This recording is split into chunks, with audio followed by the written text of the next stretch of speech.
नमस्कार दोस्तों, आप सभी का हमारे चैनल में दोस्तों एक बार फिर से स्वागत है।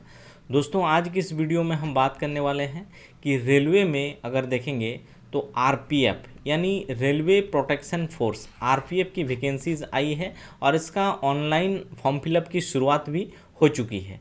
ठीक है, इसमें टोटल वैकेंसीज़ की बात करूं दोस्तों तो टोटल वैकेंसी देख सकते हैं कांस्टेबल में एग्जीक्यूटिव पोस्ट की वैकेंसीज़ हैं। टोटल वैकेंसी यहाँ पे देख सकते हैं 4208 पदों की टोटल वैकेंसीज़ हैं। और इसका ऑनलाइन फॉर्म फिलअप की बात करूं तो यहाँ पे देख सकते हैं ओपनिंग डेट ऑफ एप्लीकेशन की बात करूं तो देख सकते हैं 15/4/2024 यानी 15 अप्रैल से इसकी शुरुआत हो चुकी है। और closing date of submission application की बात करूं तो देख सकते हैं 14/5 यानी मई महीना तक 14 मई 2024 तक इसमें आप फॉर्म फिलअप कर सकते हैं। और इसके अलावा अगर बात करूं तो date of modification window correction, अगर आपको फॉर्म फिलअप करने में किसी भी प्रकार की कोई गलती या त्रुटि हो जाती है तो वैसे स्थिति में यहाँ पे करेक्शन के लिए एक अलग से डेट दिया हुआ है जो कि 15 मई से लेकर 24 मई के बीच आप उसमें करेक्शन कर सकते हैं।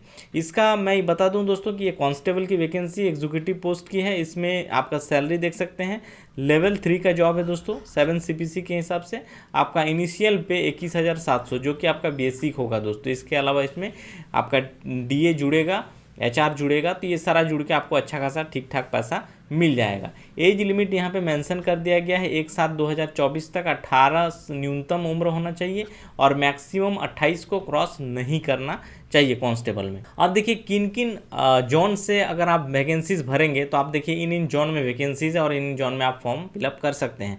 देखिए candidate are advise to visit official RRB website frequently for authentic information. देखिए दोस्तों यहाँ होता है क्या है कि आरपीएफ की वैकेंसी या रेलवे में कोई वैकेंसीज आते हैं तो बहुत सारे न्यूज़पेपर हो, फेक नोटिफिकेशन हो, ऐसे वायरल हो जाता है। इसीलिए आरआरबी की तरफ से ये स्पष्ट निर्देश दिया गया है कि हमेशा जो ऑफिशियल वेबसाइट है आप जिस भी जोन से भर रहे हैं उसके ऑफिशियल वेबसाइट को रेगुलर बेसिस पे आप जरूर विजिट करिएगा, अपडेट लेते रहिएगा ताकि आपको सटीक इन्फॉर्मेशंस मिले, न कि फेक इन्फॉर्मेशंस। ठीक है, तो लिस्ट ऑफ वेबसाइट्स देख सकते हैं यहाँ पे अहमदाबाद का दिया हुआ है, फिर अजमेर है, बेंगलोर है, भोपाल है, भुवनेश्वर है, बिलासपुर है, चंडीगढ़ है, मुंबई, मालदा, कोलकाता, जम्मू एंड श्रीनगर है, गुवाहाटी है, गोरखपुर है, चेन्नई है, फिर मुजफ्फरपुर है, पटना है, प्रयागराज है, रांची है, सिकंदराबाद है और सिलीगुड़ी और Thiruvananthapuram.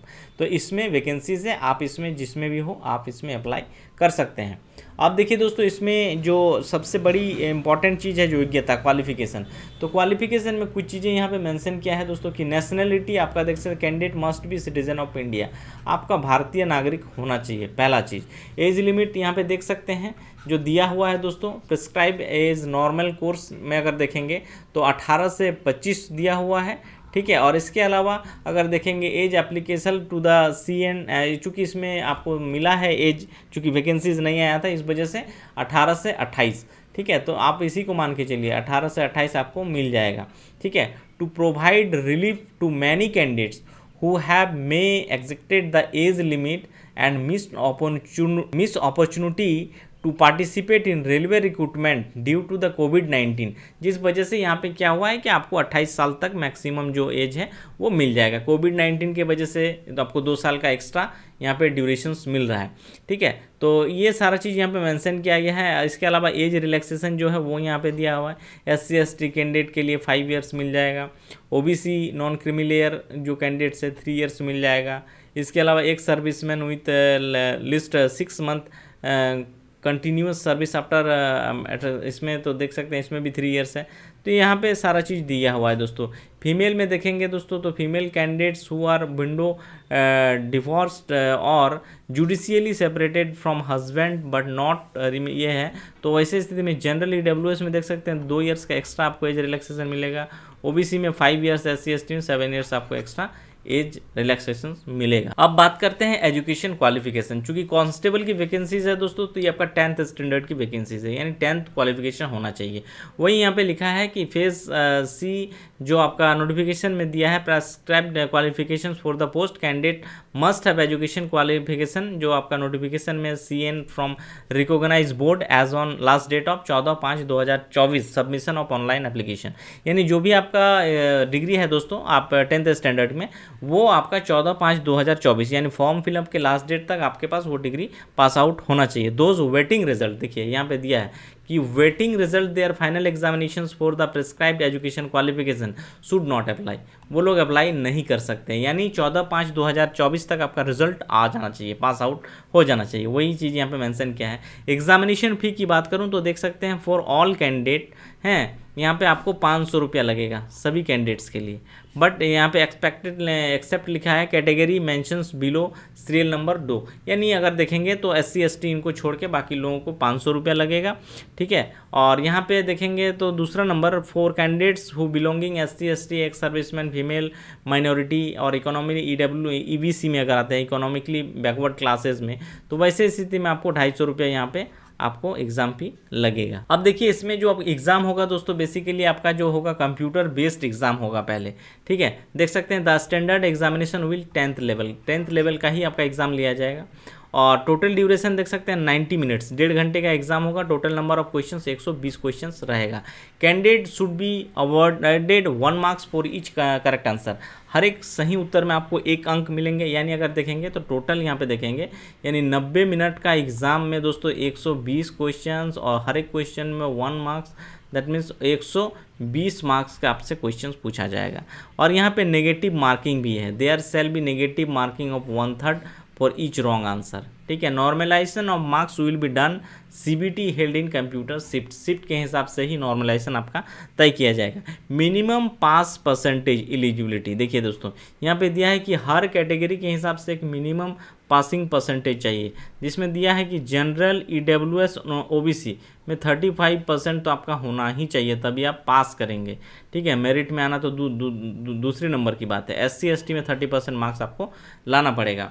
The marks scored in CBT shall be counted for shortlisting of the candidates of further stage of this recruitment process, यानी इसमें जो शॉर्टलिस्ट होगा वही नेक्स्ट आपका जो एग्ज़ाम होगा फिजिकल में, और उसके लिए आप अलाउड हो जाएंगे, ठीक है। तो यहाँ पे देखिए सिलेबस अगर की बात करूँ तो CBT क्वेश्चन विल भी ऑब्जेक्टिव टाइप के रहेंगे, वस्तुनिष्ठ प्रकार के प्रश्न पूछा जाएगा विद मल्टीपल चॉइस, ठीक है। जिसमें से अगर देखेंगे अर्थमेटिक से 35 क्वेश्चन दोस्तों, ठीक है, आपका मैथमेटिक्स से एक तरह से, जिसमें से देख सकते हैं क्वेश्चंस ऑफ नंबर सिस्टम से क्वेश्चन पूछा जाएगा, होल नंबर से, decimal and fraction, relationship between number and fundamental, ठीक है, अर्थमेटिकल ऑपरेशंस, परसेंटेज रहेगा, रेशियो रहेगा, प्रोपोर्शंस रहेगा, average, interest, profit and loss, discount, use of types, graphs and mensurations रहेगा, टाइम एंड डिस्टेंस etc। इसमें से 35 रहेगा। फिर जनरल इंटेलिजेंस एंड रीजनिंग, यहाँ से भी 35 क्वेश्चन दोस्तों, यानी 70 क्वेश्चन सिर्फ मैथ और रीजनिंग से रहेगा। इसमें भी अगर देखेंगे तो दिया हुआ है सारा चीज़, similarity, difference, spatial visualization, spatial orientations, problem solving, analysis है, जजमेंट है, डिसीजन मेकिंग है, विजुअल मेमोरी है, वगैरह वगैरह से दोस्तों आपको verbal, non verbal, coding, decoding, यहाँ से क्वेश्चंस आपका रहेगा 35। इसके जो थर्ड सेक्शन है दोस्तों वो है जनरल अवेयरनेस का, यानी इसमें आपका GK GS का पोर्शंस, करंट अफेयर्स वगैरह वगैरह चीज़ें आपका रहेगा, जिसमें कल्चर से, ज्योग्राफी से, इकोनॉमी से, पॉलिटी से, इंडियन कॉन्स्टिट्यूशन हो, स्पोर्ट्स हो, साइंस हो, वगैरह वगैरह टॉपिक से आपसे क्वेश्चंस पूछे जाएंगे। 50 क्वेश्चंस आपका सिर्फ इस सेगमेंट से रहेगा। अब देखिए इसमें स्टेज ऑफ एग्जामिनेशन की बात करें तो स्टेज ऑफ एग्जामिनेशन में पहले आपका CBT एग्ज़ाम होगा एंड देन आपका अगर देखेंगे तो यहाँ पे देखिए performance of CBT shall be called for physical efficiency test, यानी PET लिया जाएगा, आपसे जो रनिंग वगैरह होगा वो होगा, एंड देन होगा फिजिकल मेजरमेंट टेस्ट, आपका शारीरिक जो माप होगा वो होगा है। उसके बाद होगा DV document verification for the extent of 10 times of the number of vacancies in each categories, हर एक कैटेगरी के हिसाब से जितनी वैकेंसी उसके 10 गुना लोगों को DV के लिए बुलाया जाएगा। तो यहाँ पे दिया हुआ है कि CBT में जो नेगेटिव मार्किंग होगा 1/3 होगा, वही चीज़ यहाँ पे दिया हुआ है। अब देखिए physical efficiency test and physical measurement test में आपसे जो एग्ज़ाम होगा दोस्तों बेसिकली वो यहाँ पे मेंशन किया हुआ है, the criteria of PT are as under. देखिए इससे कांस्टेबल जो मेल कैंडिडेट होगा इन लोगों को 1600 मीटर दोस्तों दौड़ना है, ठीक है।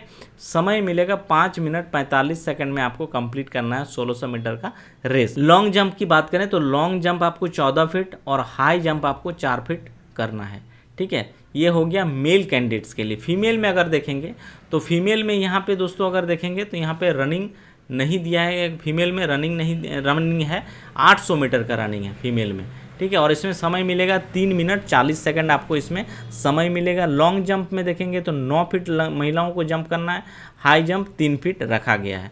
और फिजिकल मेजरमेंट टेस्ट में देखेंगे शारीरिक माप, तो जनरल, EWS और OBC कैटेगरी के लिए जो हाइट मांगा गया है पुरुषों के लिए वो है 165, महिलाओं के लिए 157 है। वहीं पे SC ST पुरुष में देखेंगे तो हाइट 160 मांगा गया है, SC ST महिला में 152 मांगा गया है। इसके अलावा अगर देखेंगे तो जो हिल एरिया में आते हैं, जैसे यहाँ पे दिया है गढ़वालीज, गोरखाज, मराठा, डोगरा, ठीक है, इन कैटेगरीज में अगर आप आते हैं तो यहाँ पे हाइट में आपको और छूट मिला है 163 पुरुषों में, महिलाओं में 155। अब देखिए चेस्ट की बात करें तो चेस्ट दिया है आपका मैंने अनएक्सपेंडेड के साथ, ठीक है, 80 दिया है 80 सेंटीमीटर, और एक्सपेंड करने के साथ दिया है 85, ठीक है। ये सिर्फ पुरुषों के लिए है। SC ST में अगर देखेंगे तो यहाँ पे अगर देखेंगे 76.2 और 81.2, और यहाँ पे इन कैटेगरीज में हिल एरियाज में देखेंगे 80 to 85, ये यानी ये सेम रखा गया है जनरल, EWS और OBC के जैसा। तो ये रहा, तो दोस्तों ये रहा RPF की जो वैकेंसी आई है उसका, और उसके सारा डिटेल्स बताएं। इसके बाद हम एक अलग से वीडियो बनाएंगे जिसमें दोस्तों RPF के तैयारी के लिए फिजिकल के साथ आपका बेस्ट कैसे तैयारी हो और कौन सी किताब से आप तैयारी करें जो आपके लिए एक अच्छी अपॉर्चुनिटीज़ हो। और जो भी दोस्तों RPF की तैयारी कर रहे हैं उन सभी को कहना चाहूँगा कि दोस्तों RPF की वैकेंसीज बहुत लंबे अरसे से बाद ही आता है, तो जिन लोगों को तैयारी करना है दोस्तों एकदम लग जाइए अभी से। ये एग्ज़ाम जून मान के चलिए अक्टूबर से नवंबर के बीच आपका एग्ज़ाम ले लिया जाएगा, ठीक है। ये फॉर्म फिलअप अभी शुरुआत हो चुका है, फॉर्म भरिए। इसके अलावा आगे जो भी इससे रिलेटेड अपडेट आएगा मैं उसका वीडियो लेकर आते रहूँगा।